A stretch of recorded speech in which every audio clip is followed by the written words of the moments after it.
The road ahead, it twists and turns, and the sun beats down and it burns. But I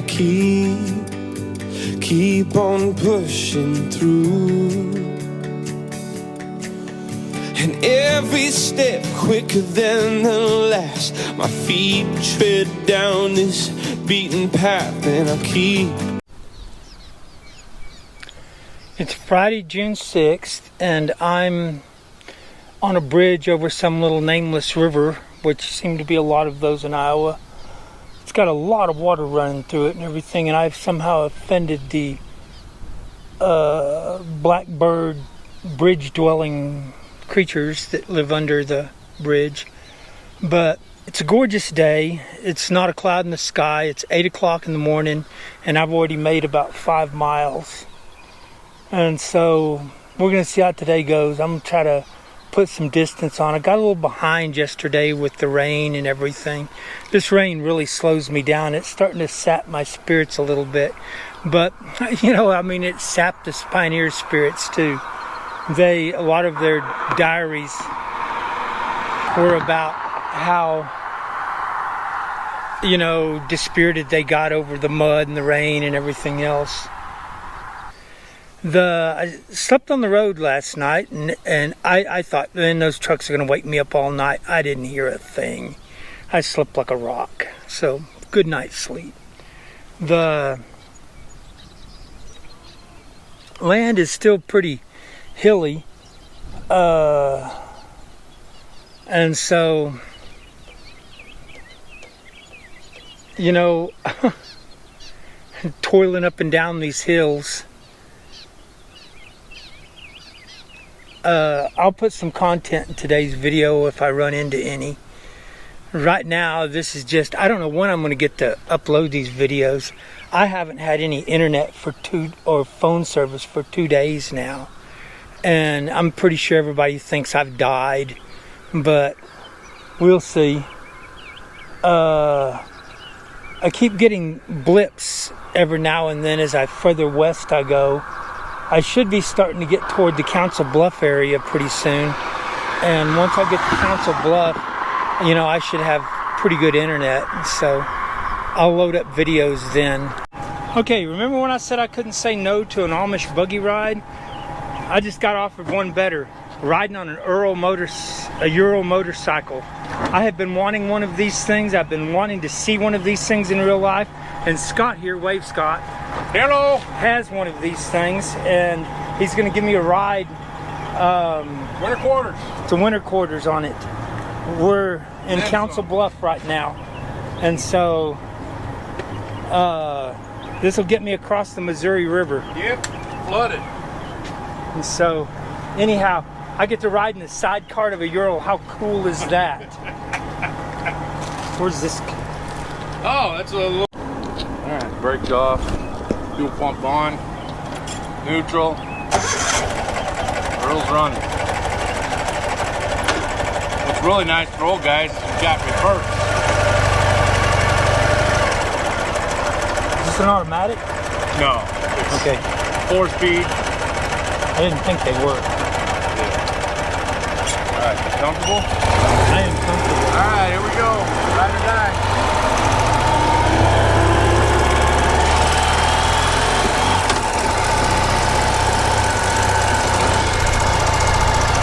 So, hook 'em horns. Go Big Red.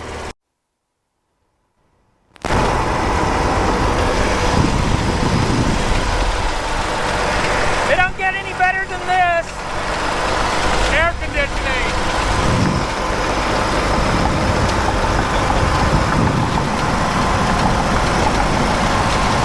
I've definitely got to get me one of these. Yeah, buddy.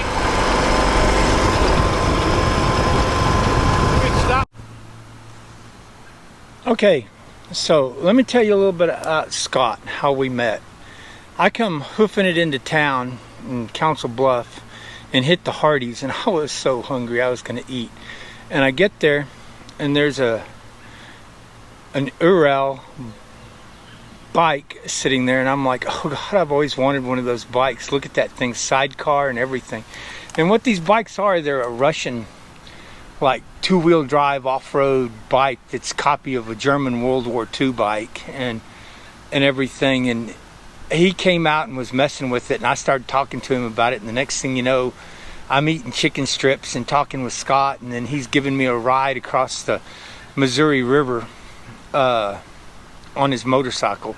I rode in the sidecar, and so we got all the way across, and it's what a great guy. I mean, beautiful family and just a great guy, and his wife and him have just extended the hand of hospitality to me just unbelievably.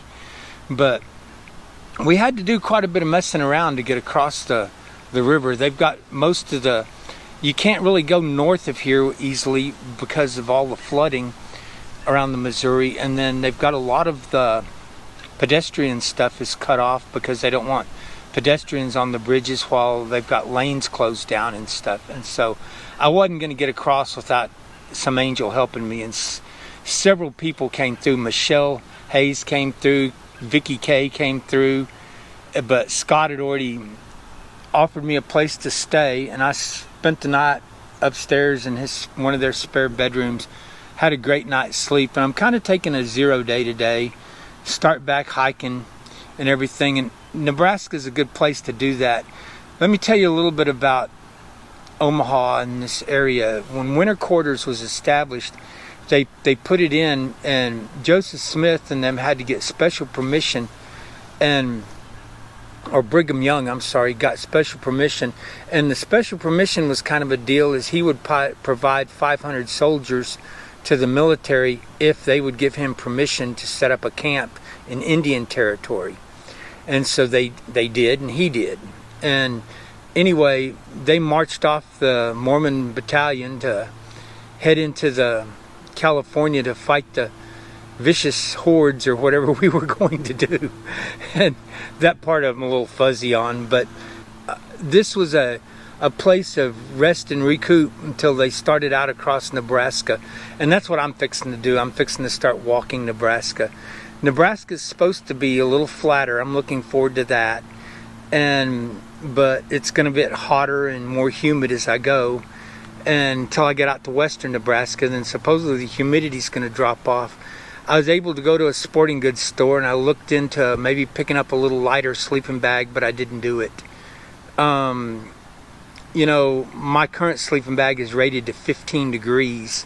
And I was thinking, you know, I don't really need 15 degrees. I could get a good 30-degree bag. But it just didn't have anything that I thought I felt safe with. And I got a different air mattress for the thing. My air mattress is leaking again, which I'm not, you know, dogging too bad on Big Agnes stuff, but their air mattresses are pretty leaky. I've never had good luck with that air mattress. And anyway, the one I got is 7 full ounces lighter than the Big Agnes. I also got a MSR Dromalite bag instead of the dromedary bag I'm carrying that's rubberized canvas. And so I got a lighter hydration bag. And I know everybody dogs on hydration bags, but with my backpack setup, I really almost have to have one, because I have to take the bag completely off to get water bottles in and out. And so it's easier to do that. And so I think I'm in good shape. And on Monday I'm gonna strike off across Nebraska and see how I do on getting across Nebraska. Iowa, you know, it's a beautiful state full of a bunch of really super friendly, beautiful people, and I'm gonna always sweetly remember the people in Iowa. And Nebraska looks like it's got just as friendly of people. Scott's not a church member, but you know, he went through the church museum with me, and he's pretty impressed with hearing all the history and stuff. And you know, I could tell at one point the missionaries were talking to him, and I thought, wow, they're fixing to go into their spiel, but they didn't. It wouldn't have hurt my feelings if they had have. But you know, here nor there, it's a cool experience, and Scott and his family are cool people for putting me up. And you know, I'm going to go to church tomorrow. I'm going to have you know, we're gonna go out. Scott's taking me on a picture taking tour of Omaha, so I can go see some statues and different stuff like that. Maybe get some pictures, which I normally wouldn't have done if I was just hoofing it on foot. You know, go to church. After my feet are so much better. They're actually, the blisters were, you know, not all soft and spongy today. They were kind of dried out some, and so I think probably given by Monday morning my blisters should be stopped hurting as much, and I can really put some miles on. But you know, what a place to take a dead day. I can see why the Mormons, pioneers, settled, you know, winter's quarter here and did take some downtime and had them a good community and stuff for a little while. I found out a few things at the museum. One of the things, you know, the logo on my shirt, see if y'all can see that, has a dead buffalo skull on it, and I'm like, why do we have a buffalo skull? The Oregon Trail got a wagon and all these other things, but we get a buffalo skull. Well, come to find out, that's how the pioneers communicated with each other. They would take and write a message on a buffalo skull and put it on a post, and the next group coming through could see the buffalo skull on a post and read the message and would know, you know, there's good camping 2 miles ahead or 3 miles ahead or whatever. And, you know, we're able to, you know, communicate that way. Nebraska, there's not any real, as many permanent settlements like there were in... Camera keeps turning off. I don't know what's on with that. But in Nebraska, they didn't have a bunch of permanent settlements because we're in Indian territory back then, right now. And they did not have treaty to set up camps there. Okay, I'm not sure what's going on. This thing keeps turning itself off. I think voice command got turned on. And for some reason, my droning on and on here, it's getting stop commands every now and then and quitting. But anyway, the Indians would not have tolerated the Mormons setting up big temporary towns and stuff like that in Nebraska. And so once we get through Nebraska here, once I get into Nebraska, that's pretty much, they just migrated straight on west. I'll be following the Platte River. There's a highway that runs between an interstate and the Platte River, and I'll be kind of following it. There's been a lot of flooding on the Platte River, so I'm going to see how that goes. And so my ultimate goal here is to make it to Scotts Bluff, and I've got a lot, you know, almost, not quite, but almost twice as far to go through Nebraska as I did through Iowa, so it's going to take it a little while longer to get through. I hopefully with the hills and with my boots and everything, I will be able to make a lot better progress and stuff, and you know, feet will be recovered and all that, and we'll see.